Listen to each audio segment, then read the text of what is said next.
Nous avons parlé et nous sommes en train de parler de la famille.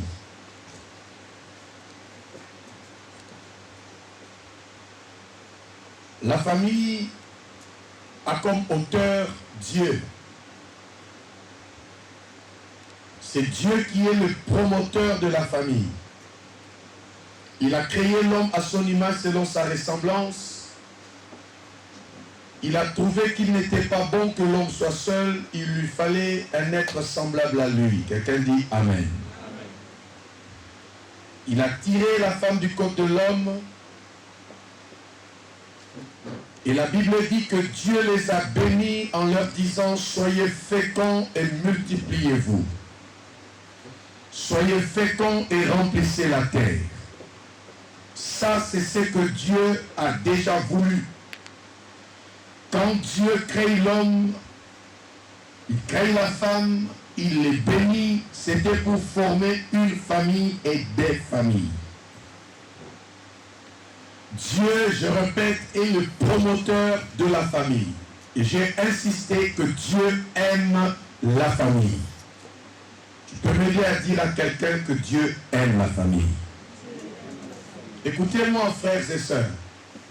Si on a présenté la famille comme étant ce qui crée des problèmes dans le monde, si on a toujours donné les négativités, tout ce qui est négatif en termes de famille, si on nous a toujours montré que la famille c'est là où il y a des sorciers, la famille c'est là où il y a des démons, la famille c'est là où il y a des problèmes, je te dis ce matin que Dieu aime la famille et que c'est à partir de la famille que Dieu tire sa gloire. Ton amen est faible. Amen. La famille est constituée d'un père, d'une mère et des enfants. C'est ça la famille. Un ensemble d'hommes. Ça veut dire père, mère et enfant. C'est ce qu'on appelle la famille. Bien-aimés dans le Seigneur, je commence ce message par dire à quelqu'un que lorsque Dieu crée l'homme et la femme, les bénit, Dieu ne voit pas la famille telle qu'elle se présente aujourd'hui. Dieu, quand il voit la famille, Dieu voit la famille comme étant l'instrument de sa gloire. Quand l'homme pêche dans le jardin, Dieu le met dehors. Mais il y a un homme, notre père Abraham. Dieu appelle Abraham. Dieu dit à Abraham dans son chapitre 12, le verset 3, « Je te bénirai. Je maudirai celui qui te maudira. Je bénirai ceux qui te béniront. » Mais il dit à Abraham, « Toutes les familles de la terre seront bénies en toi. » Genèse chapitre 12, le verset 3. Toutes les familles de la terre seront bénies en toi. Ça veut dire que Dieu a vu que la famille, Dieu a vu que toutes les familles de la terre ne devaient pas être maudites, mais bénies. Alléluia. Toutes les familles de la terre seront bénies. Ça veut dire que Dieu n'a pas vu la famille dans l'angle de la malédiction, mais l'angle de la bénédiction. Aujourd'hui, c'est beaucoup plus la malédiction qui est prônée dans les familles, les liens négatifs, les alliances négatives. Mais ce n'est pas ce que Dieu a pensé de la famille.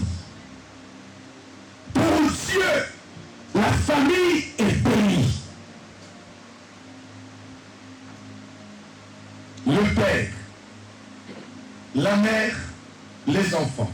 Un père, nous avons dit qu'il y a plusieurs catégories, on en a cité.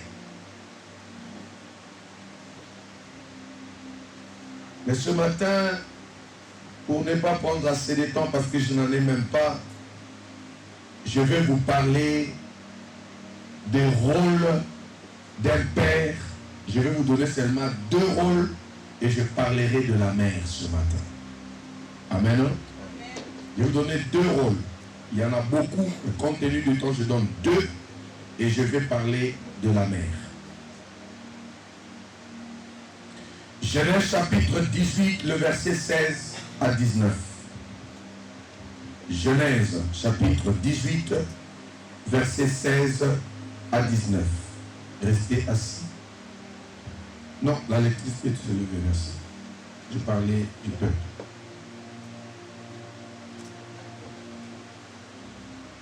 Genèse chapitre 16. Chapitre 18, verset 16. Ces hommes se levèrent pour partir, et ils regardèrent du côté de Sodome. Abraham alla avec eux pour les accompagner.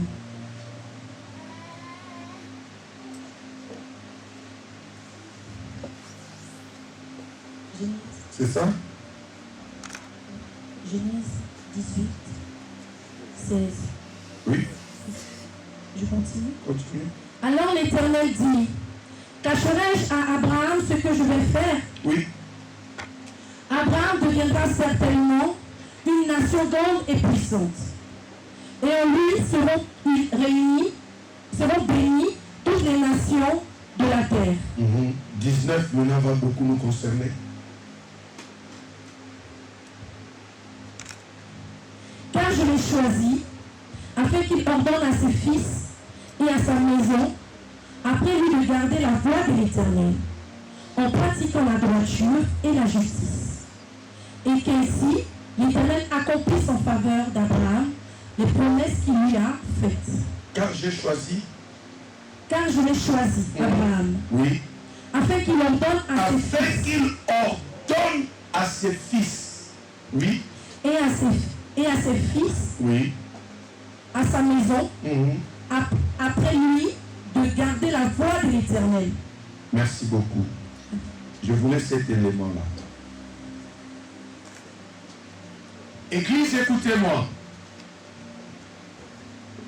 Quand Dieu pense qu'il doit avoir un père dans une famille, le père a son rôle, la mère a son rôle, les enfants ont leur rôle.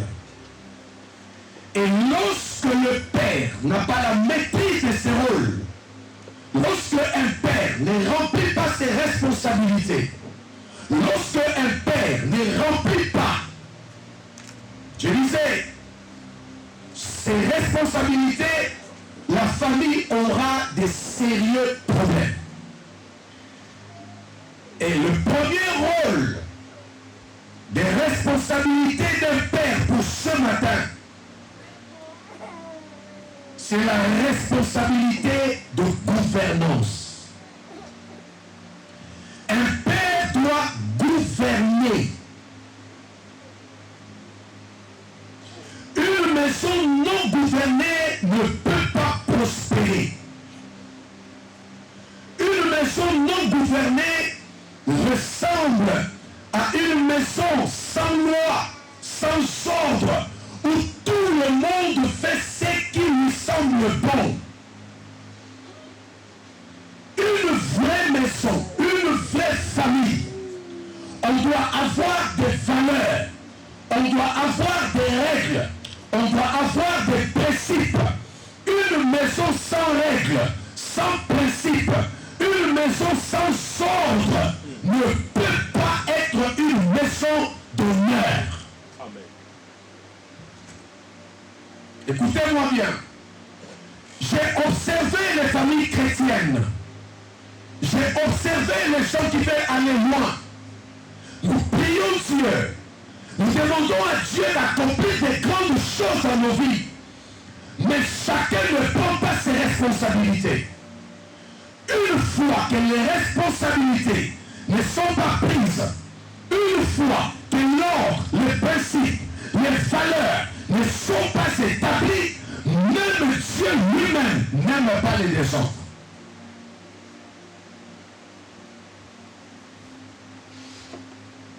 Un père doit gouverner.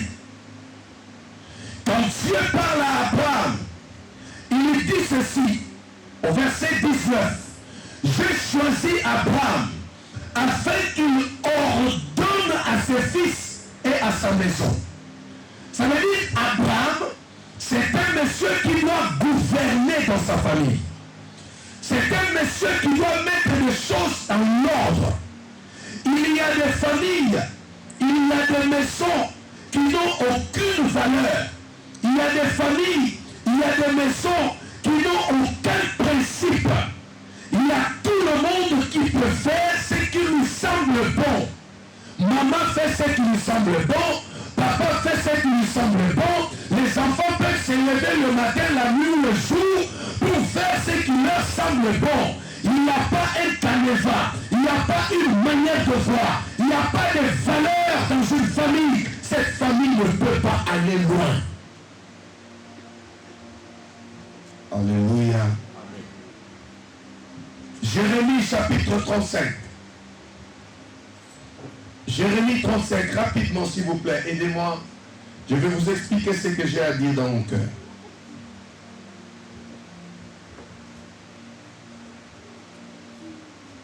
Jérémie chapitre 35. Lis le verset 2. Tu sautes pour lire le verset 19, 18 et 19. Jérémie 35, verset 2 d'abord. Jérémie 35, verset 2. Oui. Va à la maison de Réchabites. Va à la maison de Réchabites et parle-leur. Ça veut dire que c'est un prophète, c'est un monsieur, c'est un père. Et quand Dieu l'envoie, quand on dit maison, on parle d'une famille. Va dans cette famille, parle-leur. Va au verset 18 et 19, s'il te plaît. Verset 18.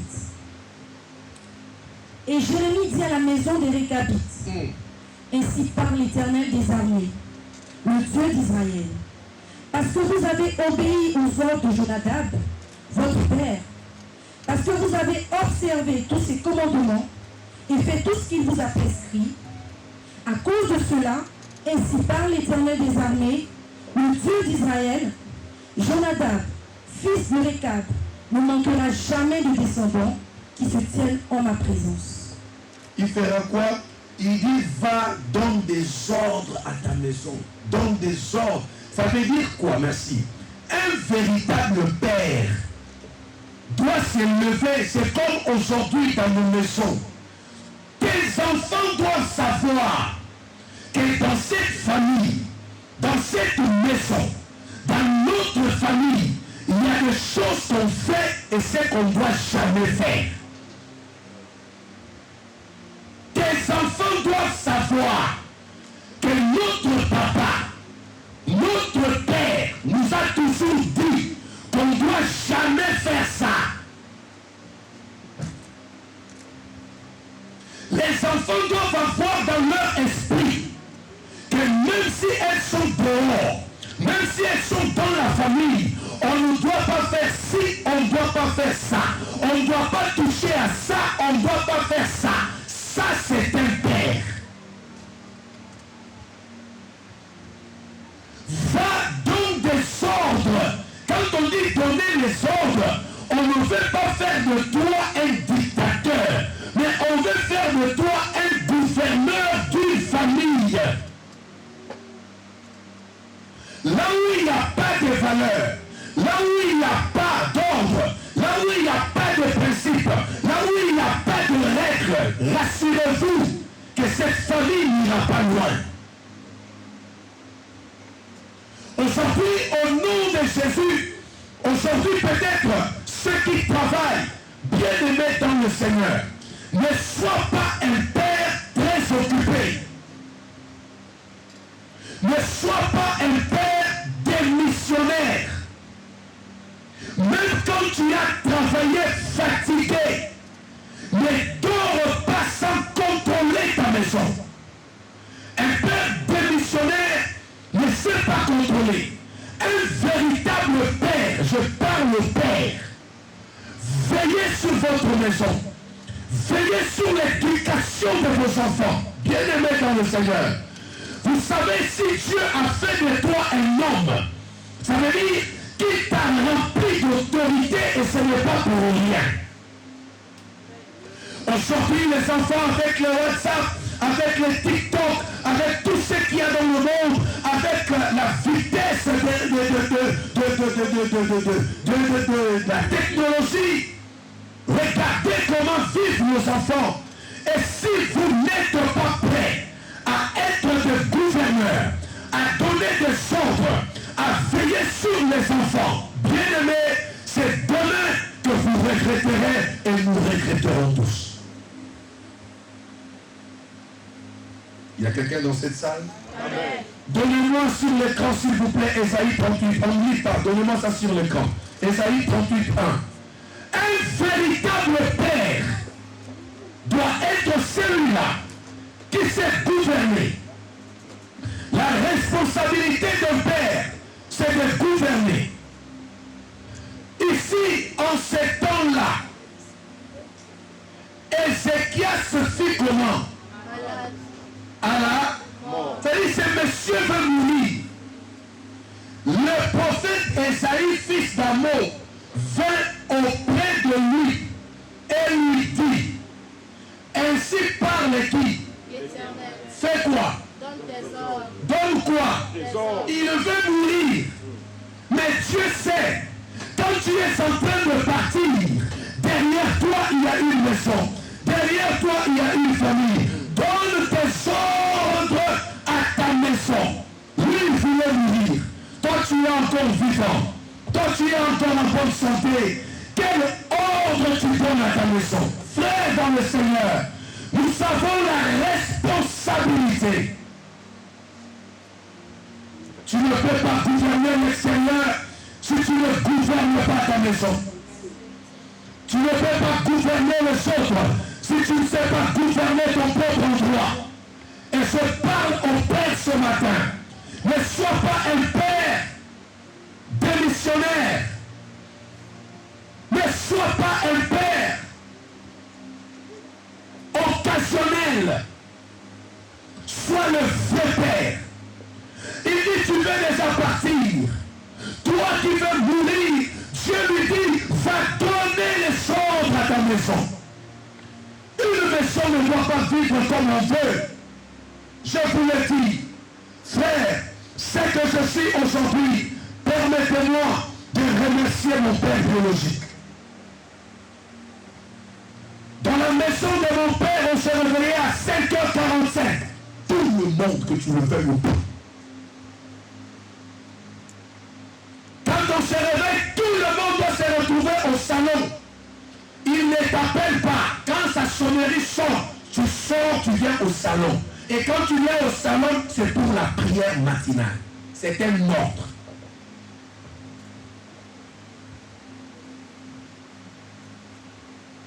Dans la maison de mon père, il y avait une certaine heure. Personne ne pouvait allumer la télé.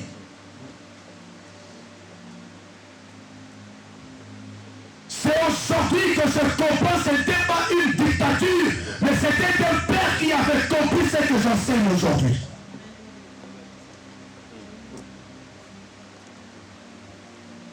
Il y avait une certaine heure où la télé ne peut pas être allumée. Quand il fait 20 heures, tout le monde cherche à manger, cherche à faire quoi? S'il fait étudier l'heure de la prière du soir, tout le monde se réunit.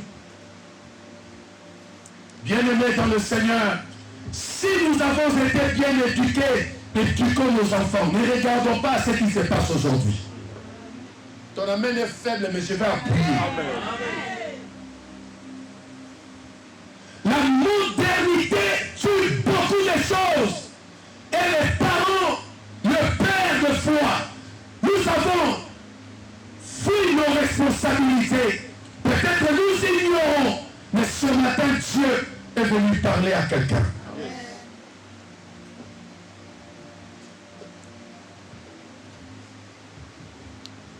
Alléluia. La responsabilité de la gouvernance.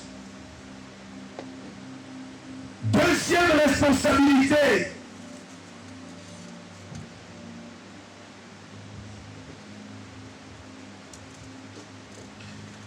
Un père a le sacerdotale.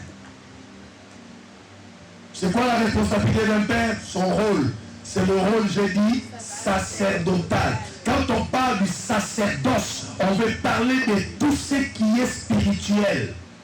Alléluia. Tout ce qui est culte. Un père est responsable de ça dans sa maison. Un père doit avoir une révélation sûre de ses enfants. Un père doit connaître ses enfants. Un père doit savoir qui est celui-là, qui est celle-là, comment elle agit, comment il agit. Tu dois connaître tes enfants. Tu dois avoir la révélation. Un père doit toujours prier pour ses enfants. Tu n'es pas père seulement pour te lever le matin, mettre la main dans la poche. Qu'est-ce qu'on doit manger ce matin? Je veux voir ceci. Non, tu as le rôle sacerdotal. Ça veut dire la prière. Tu t'agenouilles, bien-aimé. Écoutez-moi. Quand nous éduquons nos enfants, sachons-le, qu'un enfant, quand on l'éduque, quand tu lui parles à la maison, quand il est à l'école, tu n'es pas avec lui. À l'école, tu n'es pas avec cet enfant. Quand il se rencontre avec ses amis, tu n'es pas avec lui. Mais comme tu n'es pas avec lui, il y a un Dieu qui n'est pas limité. À l'école, Dieu est là. Dans les coins où les recoins devant l'enfant, Dieu est là. Alors, toi, sois à genoux, recommande tes enfants à Dieu. Est-ce que je parle à un parent ce matin? Amen. Cite nommément tes enfants.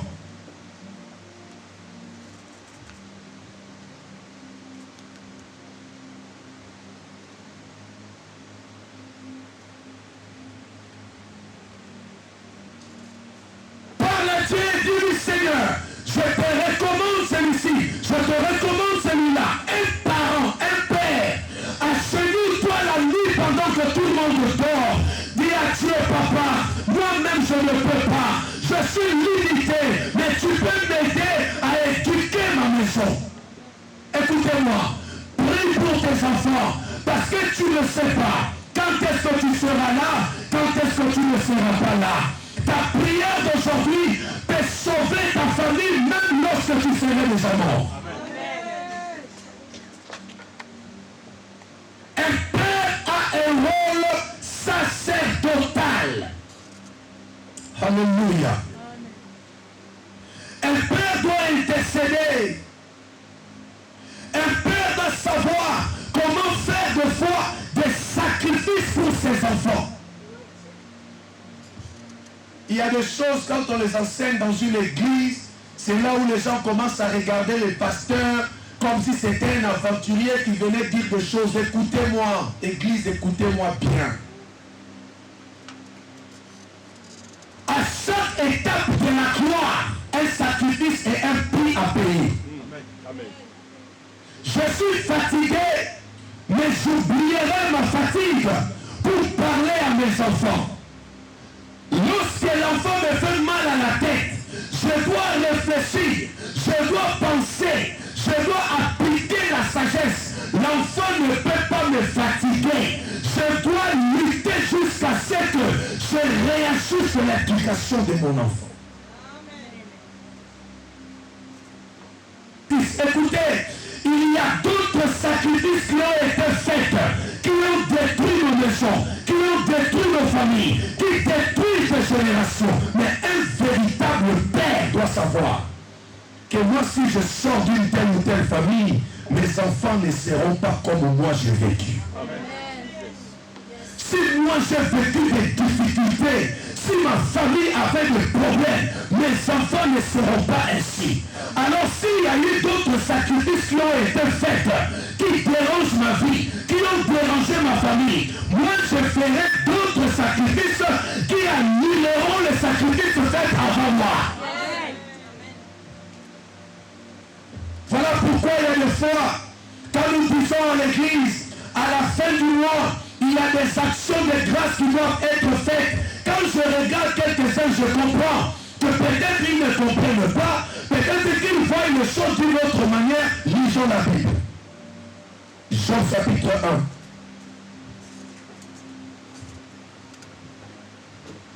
Job chapitre 1.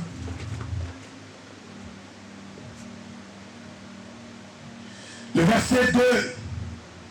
On commence par partir du verset 2. On va descendre. Vas-y, maman. Job chapitre 1 commence à partir du verset 2. Tu descends. Job chapitre 1, verset 2. Il lui naquit 7 fils. Il naquit 7 fils et 3 filles. Et 3 filles à Job. Oui. Il possédait 7000 brebis.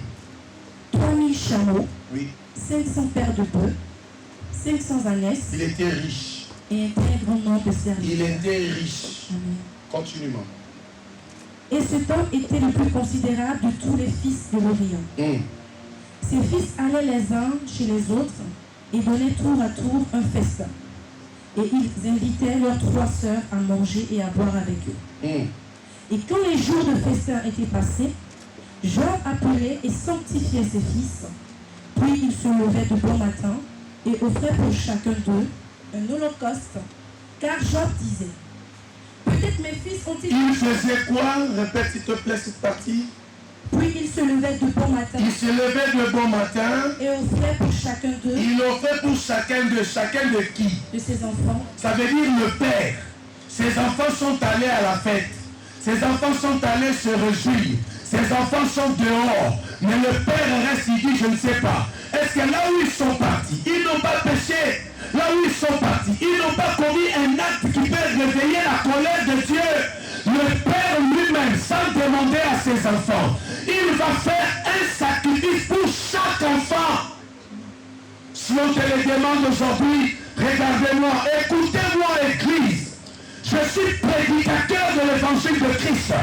Lorsque un père qui comprend que l'avenir des enfants est en face de moi, tu ne peux pas accomplir toutes choses toi-même. Tu as le rôle sacerdotal. Il y a des sacrifices qu'il faut faire au nom de tes enfants. Même si tu ne les as pas encore, rassure-toi que tu le sauras.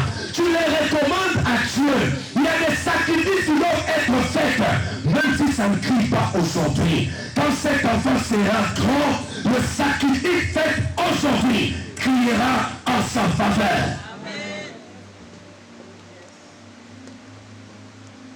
Il m'arrive, moi qui vous prêche, merci maman, d'aller dans les endroits, de déposer mes sacrifices, de faire mes offrandes parce que je sais, prédicateur de l'évangile, je suis le plus attaqué. Si on ne peut pas m'avoir, on passera par mes enfants. Quelqu'un pour entrer dans ma maison va passer par ma fille, va passer par mon fils. Et si je n'éduque pas mes enfants, si je ne les amène pas devant Dieu, je suis en train de vouloir parler à un père ce matin. Ayez le rôle sacerdotal. Éduquez vos enfants, priez pour vos enfants, faites les offrandes, des sacrifices pour vos enfants.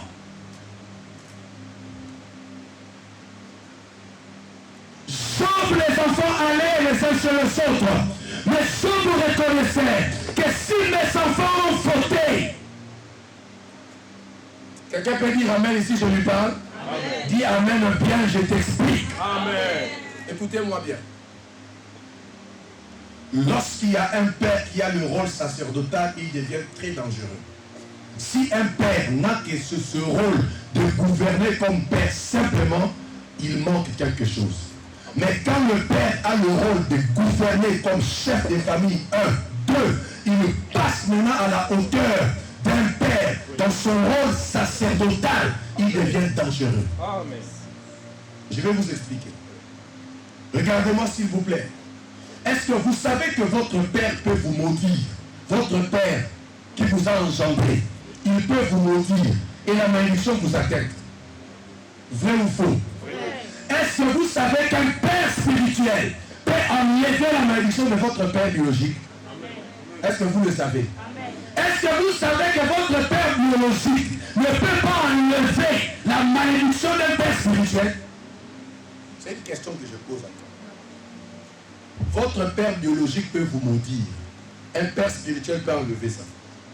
Un père spirituel peut parler mal de vous. Votre père biologique ne peut pas enlever ça.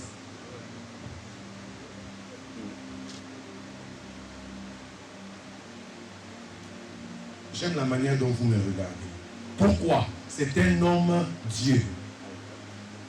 Pourquoi? La Bible dit Dieu accomplit la parole de la bouche de ses saints serviteurs. Ce qu'il dit, c'est fait. Le papa biologique n'est pas sacerdotal. C'est un père. Sur le plan spirituel, il ne monte pas au niveau de celui que Dieu a doublement appelé. Amen. Voilà pourquoi tu peux avoir une malédiction de famille quand tu viens. Lorsqu'on prie pour toi, cette malédiction quitte ta vie. Je vais revenir sur l'histoire de pères spirituels et de pères des églises. Parce qu'il y a des gens qui prient le Seigneur, mais qui n'ont pas de père spirituel.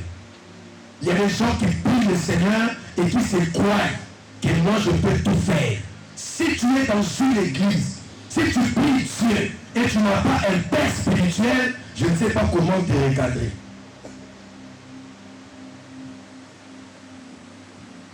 Tu ne peux pas être un enfant de Dieu qui ne rend rapport à personne.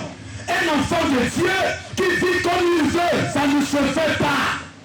Même moi qui vous enseigne, je ne peux pas être un pasteur et je n'ai pas un père. Ne sois pas Melchisedec.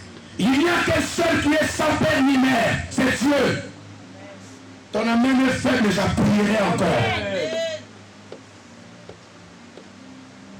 Il y a des gens qui s'asseyent dans l'église. Lui, il dit, moi je vais être là, je vais être loin, je ne vais pas rentrer dans leurs choses. Il y a même ceux qui restent à la maison, ils suivent leur culte seulement à la télé parce qu'ils ne veulent pas être gérés. Écoutez-moi, tu dois avoir un berger, tu dois avoir un père, celui qui te conduit, celui qui t'encadre, celui qui te suit, et tu dois être incliné devant cette personne. Amen. Ton amen est faible, j'appuie encore.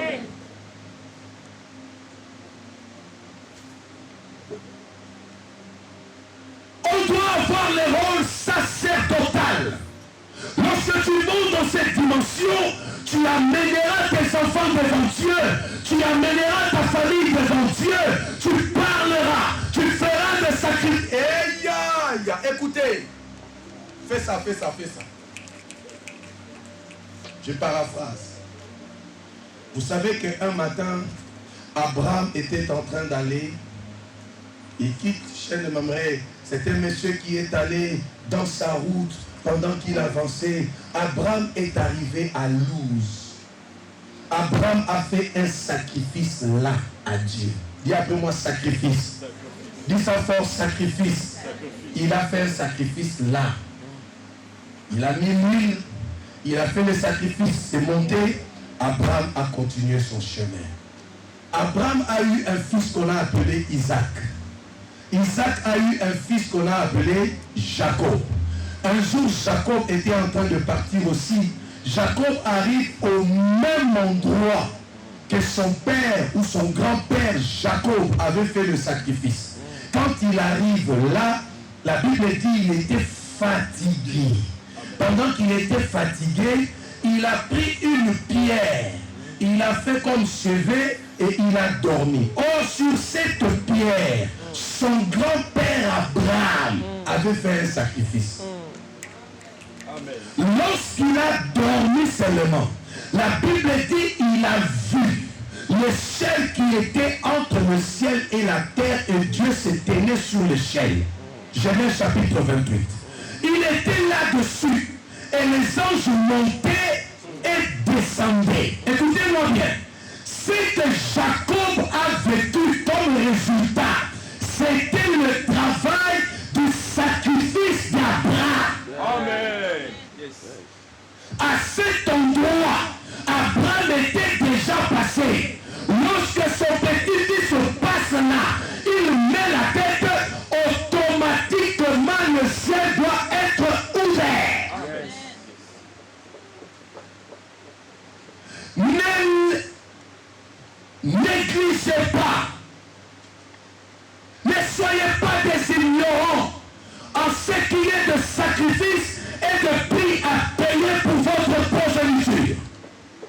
D'ailleurs, un vrai père doit savoir que quand les enfants viennent à l'église, tu dois veiller que tes enfants doivent connaître ce qu'on appelle l'offrande à Dieu.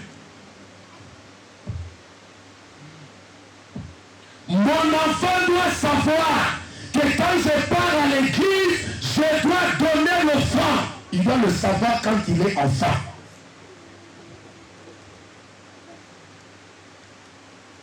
C'est le travail du Père. Alléluia. Amen. Alléluia. Le Père ne prie pas seulement, il ne fait pas seulement des sacrifices, mais le rôle du Père en tant que gouverneur, en tant que sacerdotal, le Père doit aussi bénir ses enfants. Que doit faire le Père? Il doit bénir ses enfants. Ceux qui nous sont précédés ont su le faire. Quand mes enfants dorment, je dois parler à Dieu pendant que mes enfants dorment. Je dirai à Dieu, toi, fils, fille, Dieu, je te le présente. Cet enfant est béni. Cet enfant grandira. Cet enfant sera. Genèse chapitre 27, le verset 4, rapidement. Genèse 27, 4.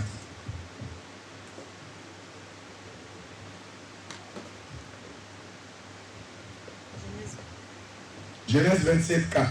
Genèse 27, 4. Fais-moi un mets comme j'aime et apporte-le-moi à manger. Fais-moi quoi? Un mets comme j'aime Oui. et apporte-le-moi à Qui manger. est en train de parler ici? C'est Isaac. Il dit il parle à qui là? À son propre, lui disant quoi? Répète.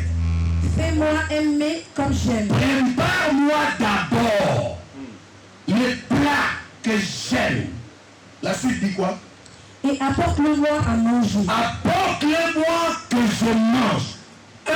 Prépare-moi d'abord les plats que j'aime d'abord, que je mange. Suite.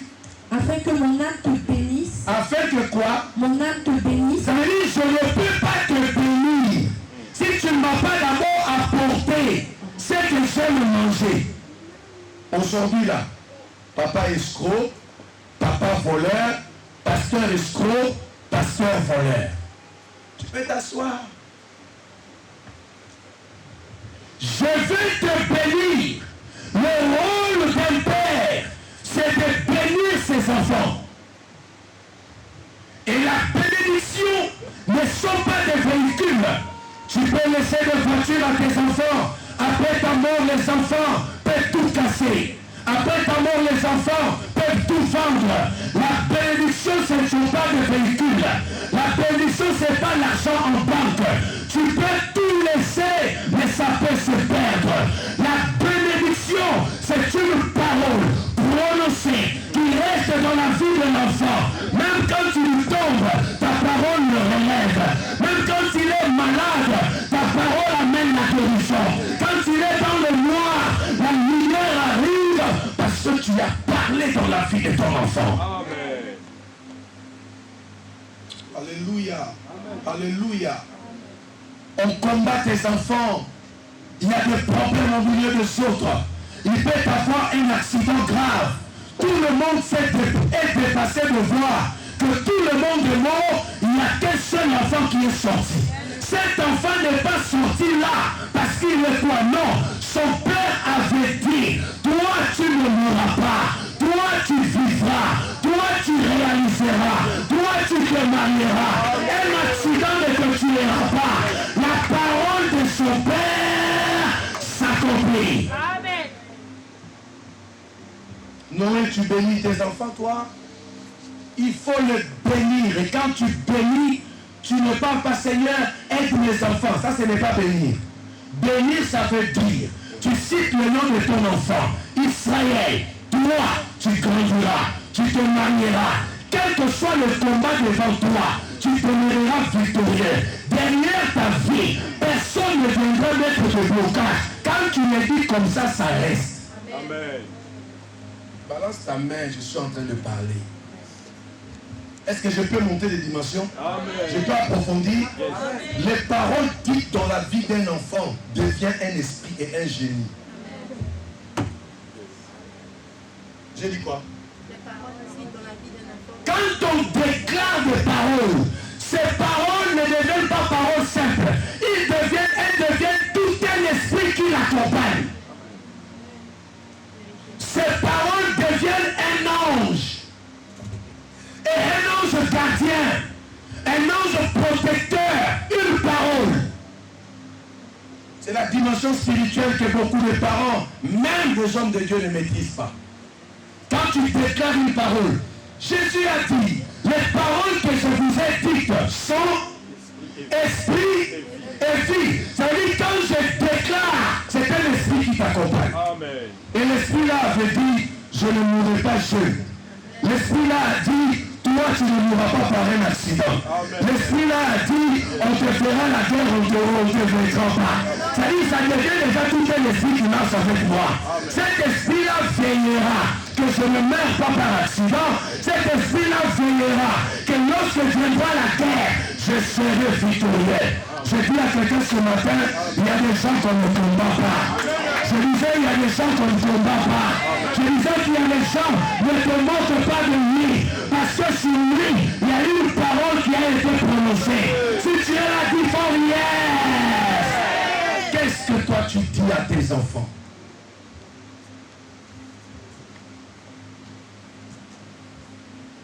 Les enfants savent seulement. Quand les enfants se rappellent de toi, les enfants savent seulement. Papa dit, quitte là, Yongwa. Surtout en France comme ça. Fait que les enfants ne connaissent rien de la parole de leur père. Les enfants ont seulement la maîtrise. Papa dit souvent, Nakobe Tayo. C'est tout ce que les enfants connaissent de toi. Nakobe Tayo. Longwa. Quitte là. Non. Les enfants doivent avoir des paroles où ils disent, mon père, oh, j'ai vu ma fille venir me donner son bulletin, le résultat de la fin. Elle me dit, papa, j'ai travaillé hein, et j'ai vu la mention. Ça me dit, il faut qu'elle continue comme ça, satisfaction. Après, elle-même me dit, papa, tu sais que tu as dit que c'est le mois de la décision. J'avais décidé que je vais augmenter. Quand je regarde l'enfant, je dis, ça c'est un enfant.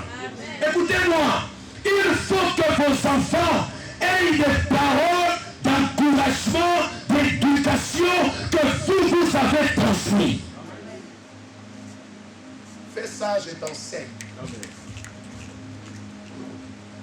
Je vais terminer pour le papa ici. Il avait dit, je donne seulement 2. Un père qui joue le rôle sacerdotal, qu'est-ce qu'il doit faire?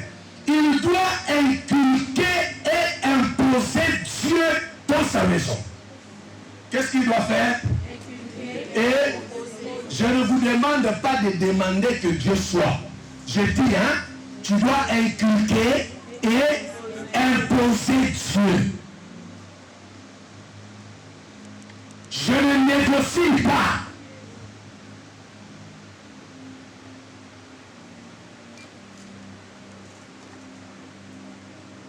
Oh oh. Ça va? Ça va. Genèse chapitre 17. Écoutez ce qui se passe là-bas. Et je vais parler pour terminer. Je passe à la mer. Genèse chapitre combien? 17. Tu nous lis le verset 9 à 12. Lis ça bien. Et toute l'église, écoutez, s'il vous plaît. Genèse chapitre 17, verset 9 à 12. Vas-y. Dieu dit à Abraham. Je dis à Abraham. Toi, tu garderas mon alliance. Toi, tu feras quoi? Tu garderas mon alliance. Toi, Abraham, c'est toi que j'ai appelé.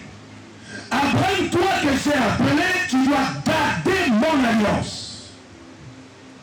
Continue. Toi et tes descendants après toi. Attendez. Dieu avait appelé qui? Abraham. Mais quand il faut garder l'alliance, Abraham doit garder l'alliance avec qui? Ses descendants. Avec ses descendants. Ça veut dire que ses descendants doivent connaître l'alliance qu'Abraham a tissée avec Dieu. C'est-à-dire, si tu es père, tu dois communiquer la vision, donner des ordres clairement que tout enfant sache. Quelqu'un comprend? Va à la suite. toi et tes descendants après toi, selon leur génération. Très bien, vas-y. C'est ici mon alliance que vous garderez entre moi et vous, Oui. et ta postérité après toi. Tout mâle parmi vous sera circoncis. Tout mâle parmi vous sera circoncis. Ici, il y a circoncision du cœur, il y a circoncision physique, c'est-à-dire du corps. Un homme doit être circoncis. Et aujourd'hui, nous ne parlons pas de la circoncision du corps, mais nous parlons de la circoncision du cœur. Là où il y a conversion, là où il y a changement, là où il y a repentance, une nouvelle vie. Dans ta maison, toutes les générations, pour garder mon alliance, et dis à toute ta maison de se circoncis. Vas-y. Vous vous circoncirez, et ce sera un signe d'alliance entre moi et vous. Continue. À l'âge de 8 jours, tout mâle parmi vous sera circoncis. Continue, maman. Selon vos générations, qu'il soit né dans la maison, ou qu'il soit acquis à prix d'argent. Attendez. Tout le monde sera comment? Circoncis. Et c'est ceux qui seront circoncis dans ta maison. Ça sera qui? Ceux de ta maison, et qu'ils soient, ou qu'ils soient acquis. S'ils sont acquis, s'ils sont nés dans ta maison, s'ils sont des passagers, s'il est venu juste pour un mois, quand tu es déjà dans ma maison, Dieu s'impose. Tu peux t'asseoir. Est-ce que c'est moi qui parle ici? Qui parle? Qu'il soit né de ta maison, qu'il ne soit pas né dans ta maison, qu'il soit seulement venu en vacances. Quand il entre dans ta maison, c'est Dieu. Un père ne doit jamais accepter que dans sa maison, lui part adorer Dieu et ses enfants restent en train de manger, de boire, de fumer. Soit tu es dans ma maison, soit tu n'es pas dans ma maison. Quand je sors dimanche pour aller à l'église, tout le monde à l'église. Que tu sois né dans ma maison ou pas, Dieu s'impose. Et je veille sur ça. Quel que soit ton âge, quand tu es déjà chez moi, les dimanches, papa, prépare-toi le matin, hein, on va aller au culte. On ne dort pas derrière moi. Un père doit connaître ces choses. Quand Dieu est imposé dans une famille, quand Dieu est inculqué dans une famille, rassurez-vous que cette famille ne sera jamais déracinée. Cette famille ne sera jamais détruite. Avec Dieu, nous ferons des exploits. Avec Dieu, les résultats sont toujours positifs. On peut nous faire la guerre, mais on ne va pas nous vaincre. Les problèmes peuvent nous venir, mais la solution sera à notre Dieu. Quelqu'un me dit bien Amen. Inculquer Dieu. Regarde quelqu'un, dit inculque Dieu et impose-le dans ta maison. Ah, regarde celui qui est derrière, impose-le dans ta famille.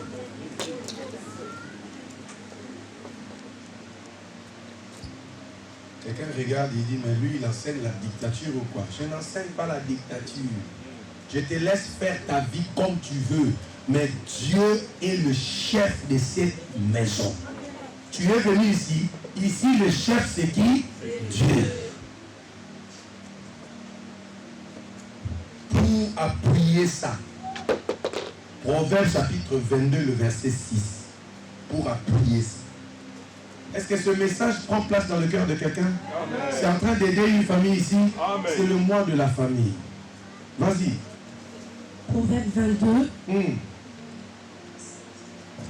Verset 6 et non 26. Instruis l'enfant selon la voie qu'il doit suivre. Fais quoi?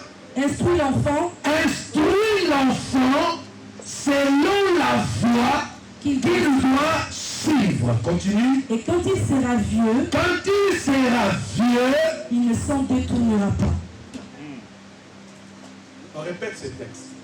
Instruis l'enfant selon la voie qu'il doit suivre. L'enfant est enfant. Instruis-le selon Dieu. Impose et inculque Dieu en lui. Et la la suite dit quoi quand? Et quand il sera vieux, il ne s'en détournera pas. Attendez. Qui est déjà grand parmi nous ici? Qui est grand ici? Il y a beaucoup de grands. Levez les mains comme ça. Est-ce que vous vivez encore avec vos parents? Est-ce que vos parents vous appellent pour vous dire aujourd'hui qu'est-ce que vous devez faire? Mais la Bible dit, pendant que vous êtes enfants, pendant que vos enfants sont enfants, inculquez-leur la voix du Seigneur. Maintenant, quand ils seront vieux, comme toi et moi aujourd'hui, nous sommes seuls. Quelqu'un peut dire Amen? C'est que nos parents nous avaient mis dans l'esprit là. Nous n'allons pas nous en sortir. Nous resterons dedans. Amen. Est-ce que je peux encore appuyer juste un peu? Amen. Vous savez, moi, prédicateur de l'évangile que je suis, ce qui fait la force d'un prédicateur, ce n'est pas seulement l'onction. Ce qui fait la force d'un prédicateur, ce n'est pas seulement l'onction. Ce qui fait la force d'un prédicateur, c'est l'onction et son éducation de base. Ce qui fait la force d'un homme de Dieu, un leader, c'est son onction et son éducation de base. Si un prédicateur rempli d'onction est mal éduqué à la base, il aura un langage qui touchera et qui dérangera. Il aura un comportement malgré son onction, mais qui dérange les gens. Parce que son éducation de base n'était pas bonne. Oh, je parle à quelqu'un. Conduis, instruis l'enfant selon la foi. Et lorsqu'il sera grand, il ne s'en détournera pas. Mon éducation ne m'a pas permis d'insulter. Mon éducation ne m'a pas permis de commander. Mon éducation ne m'a pas permis d'aller de femme en femme. C'est d'abord mon éducation. Un prédicateur. Papa, papa, lève-toi, lève-toi. Mais c'est un papa là. C'est qui? Mais il y a une manière de lui parler là. C'est pas si quelqu'un m'entend. En fait, son onction lui donne toute la possibilité de faire tout. Instruis l'enfant. Éduquez vos enfants selon Dieu. Lorsque vous mettrez dans vos enfants Dieu, même quand vous n'êtes pas là, vos enfants dégageront le Dieu que vous avez inculqué en eux. Amen. Amen. Est-ce que je peux parler de la mère? Est-ce que je peux parler de la mère? Amen. Une mère. Quand on parle d'une mère, on parle d'une femme. On ne peut pas être mère sans être femme. Quelqu'un dit Amen? Amen. Quand Dieu a créé l'homme, il a créé la femme. Il a béni les deux. Mais cette femme, c'est elle qui était la mère de l'humanité. Une mère, c'est une femme. Une mère, c'est un parent de sexe féminin. Une mère, c'est celle qui a fait des enfants. Amen. Mais j'ai énuméré quelques types de mères. Est-ce que je peux citer les mères que j'ai énumérées ici? Il y a plusieurs types de mères, parmi lesquelles, premièrement, la mère biologique. Quelle mère? Celle qui a donné vie, biologique. Il y a une mère qu'on appelle la mère adoptive. Ce n'est pas vraiment ma mère, mais elle m'a adopté. C'est ma mère. Ok? Il y a aussi des mères circonstancielles. Des mères circonstancielles. Ça veut dire elle est mère par fonction. Je vais vous expliquer ceci. Vous savez qu'il y a des tantes, il y a des tantes, il y a des grands-mères, il y a des femmes qui ont gardé des enfants qui n'étaient pas les leurs. J'ai gardé l'enfant de mon frère. C'est moi qui l'ai nourri, c'est moi qui. Elle là devient une mère. Elle est mère par fonction et par circonstance.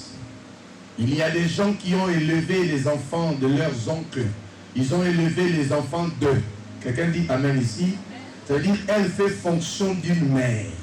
Ça peut être le fils de sa cousine, ça peut être le fils de son cousin, de son petit frère. Là, tu fais fonction d'une mère. J'ai aussi énuméré une mère ici. Il y a des mères par accident. La mère comment? Par accident. Mère par accident. Elle est devenue mère comme ça.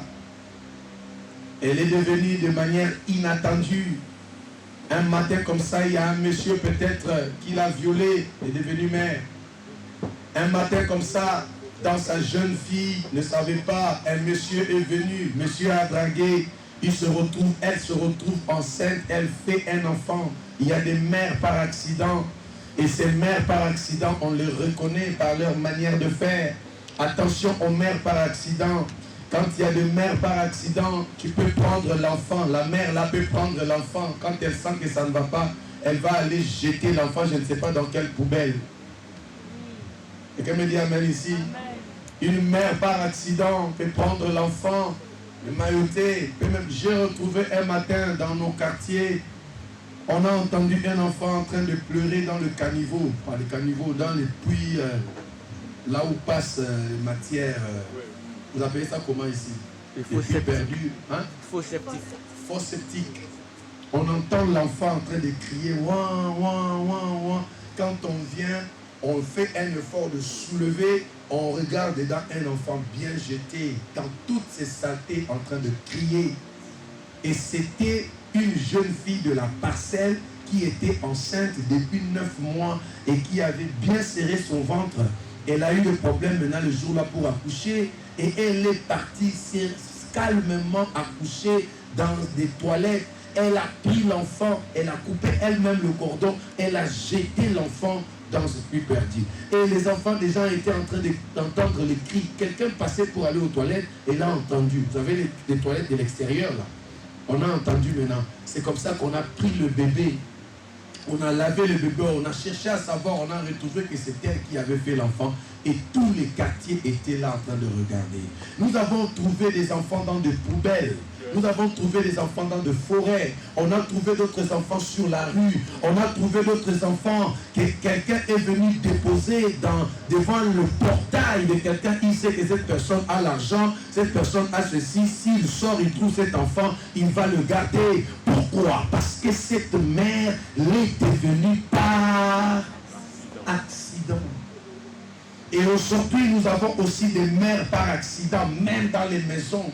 Elle a l'enfant, elle a des enfants, mais quelle manière elle traite les enfants? Elle ne sait pas quand les enfants ont mangé, elle ne sait pas quand les enfants ont bu, elle ne sait pas si les enfants ont fait un devoir. Ça veut dire sa tête à elle, c'est son travail, c'est son argent, c'est ça, c'est quelle mère? Est-ce qu'on est là ce matin? Et il y a en dernier lieu les vraies mères. Dis après moi la vraie. Dis ça bien la vraie. Dis ça bien la véritable. Voilà, laissez-moi vous donner maintenant les signes d'une vraie mère. Une vraie mère, c'est une porteuse de vie. Là où est une mère, il y a la vie. On ne peut pas être mère et quand on arrive sur toi, c'est comme si c'était dans un cimetière. Là où est la mère, il y a la vie. Là où est la mère, il y a la gaieté. Là où est la mère, on sent que toute chose va bien. Même quand les enfants voient une maman venir, ils disent maman est là. Quand maman n'est pas là, tous les enfants ne sont plus à l'aise parce que à quelle heure maman sera là. Cependant leur papa est là, cependant les cousins sont là, cependant les grands frères sont là, mais où est maman? Parce que maman est une porteuse de vie. Il y a des mères, elles soient là ou pas, les enfants vivent leur vie. Tu n'es pas encore une mère. Ou bien tu l'es, mais peut-être accidentellement. Deuxième signe, une mère, c'est l'incarnation de la douceur et de l'affection. La vraie mère, c'est l'incarnation de la douceur. La mère, ce n'est pas celle qui est comme un auto blindé. Une mère, ce n'est pas une arme lourde qui détruit les vies. Une mère, quand elle est là,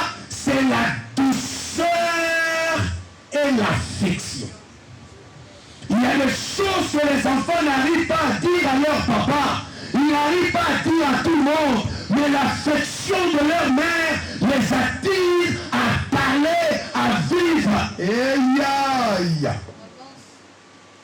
Une vraie mère, c'est l'affection, la douceur.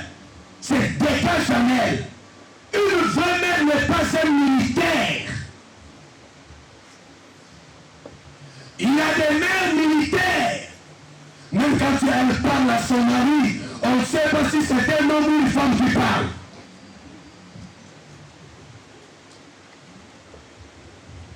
Même quand elle discute avec ses enfants, on ne sait pas qui est en train de parler. Quand tu es une mère, une vraie mère est une protectrice.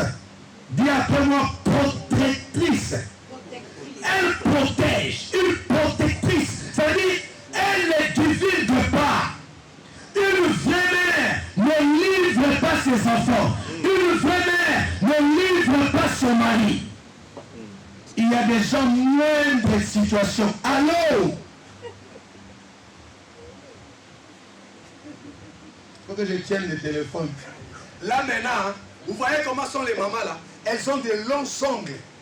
Maintenant, elles tapent comme ça. Leurs ongles sont souvent longs. Hein? Maintenant, elles tapent.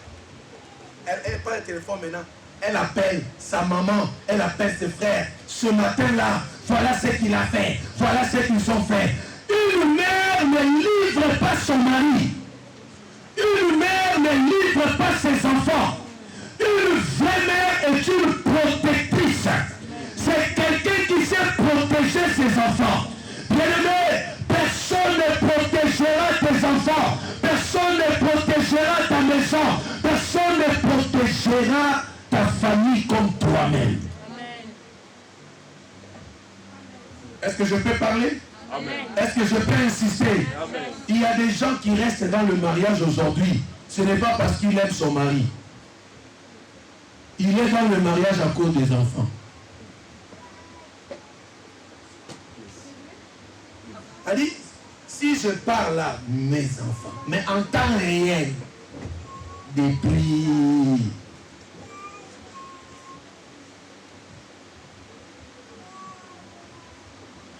une mère est une protectrice. Je ne peux pas partir et laisser mes enfants. Je ne peux pas livrer mes enfants. Je ne peux pas livrer mon mari. Une femme véritable est une protectrice. Quand une femme crie tout haut sur ses enfants, sur son mari, elle n'est pas encore une mère et il faut faire très attention. Dites-moi amen, j'insiste. J'ai trop de choses à dire ici. Une mère ne s'attarde pas sur ce qui est bon à manger et agréable à la vue. Une mère ne s'attarde pas sur ce qui est bon à manger et ce qui est agréable à la vue. Tout le monde balance la main. Qui était le premier à pécher? Le premier à pécher, c'était qui? Et quand la femme a péché, la Bible dit quoi? Le serpent lui a dit quoi? Quand elle-même a vu le fruit, elle a dit, c'est bon à manger et c'est agréable. Ça veut dire, une vraie mère, elle ne s'attarde pas à ce qui frappe aux yeux. Elle n'est pas matérialiste. Elle n'est pas là parce qu'elle doit manger. Elle n'est pas là parce qu'elle doit rouler des grosses caisses. Une vraie mère ne s'attarde pas à ce qui est beau à voir et ce qui est bon à manger. Ce qui est bien pour lui. Que deviendront mes enfants? Que deviendra mon mari? Que deviendra ma maison? C'est ce qui est plus important pour elle. Les restes viennent après. Ève a péché parce qu'elle s'est attardée sur ce qui était bon à manger, ce qui était agréable à la vie. Amen. Voilà pourquoi vous voyez les femmes, depuis que je suis là, qu'est-ce que tu as fait? Depuis que je suis dans cette maison, qu'est-ce que tu m'as acheté? Tu veux qu'on t'achète quoi? Parce que toi-même tu as acheté quoi?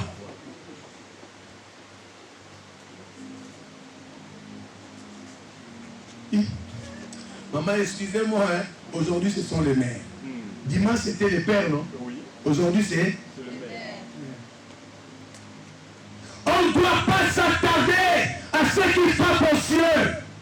Une vraie mère. Laissez-moi vous donner un élément. 12 heures déjà sonné. Une vraie mère ne s'attarde pas à ce qui est bon à manger, ce qui est agréable à la vue. Retenez maintenant ce que je veux dire. Une vraie mère est la vraie architecte de sa maison. Disons ensemble la vraie ou la véritable architecte de sa maison. Véritable qui? Voilà pourquoi la Bible a dit, c'est la femme, c'est la mère qui par sa sagesse construit sa maison.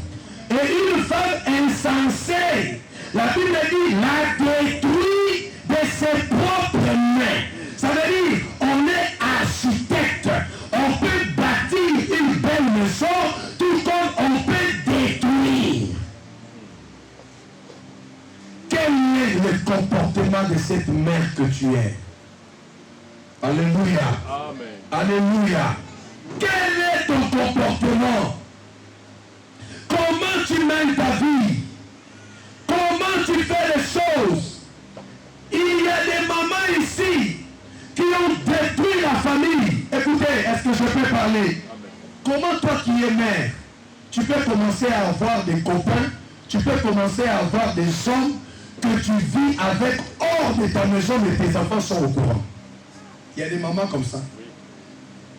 Le papa n'est pas là, maman fait entrer des hommes dans la maison et les enfants sont au courant. J'ai même vu une maman séparée fraîchement avec son homme, il fait entrer un autre homme dans cette maison. Pendant ce temps, la maison était payée par sa jeune fille qui travaillait. Un homme entre dans cette maison, l'homme dort là-bas, l'homme mange là-bas, à la fin du mois, c'est la jeune fille qui paye la maison. Et vous attendez qu'une telle maison, l'enfant là, qui voit sa maman faire ça, vous attendez quoi d'elle? Une femme bâtie, une femme détruite, et moi je l'appelle la véritable architecte.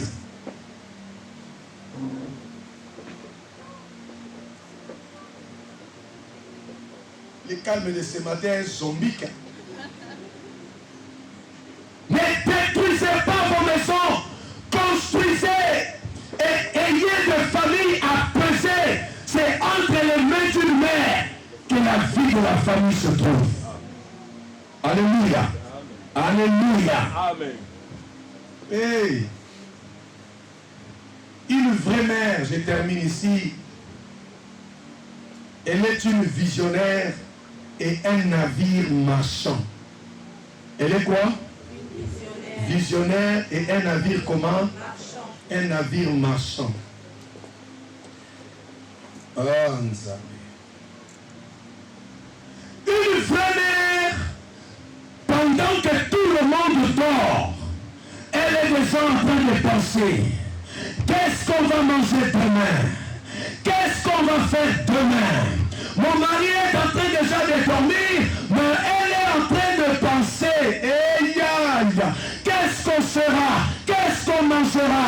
Mes enfants, c'est la mère qui réfléchit sur tout ça. Et aujourd'hui, les rôles sont inversés. Papa se réveille le matin et commence à chercher les enfants mangeront quoi? Qu'est-ce qu'on fera demain? Et quand il pose la question à sa femme, mais les enfants là, mais toi tu es là, non? Toi tu n'es pas là. Ah, c'est mon rôle, hein? C'est ton rôle. Papa, soyons sérieux. Regarde quelqu'un dit, sois sérieux. Surtout nous qui sommes en Europe. Surtout nous qui faisons quoi? Mais tu es là, non? Je suis là, je t'aide. Je t'aide. Dans toute la vérité.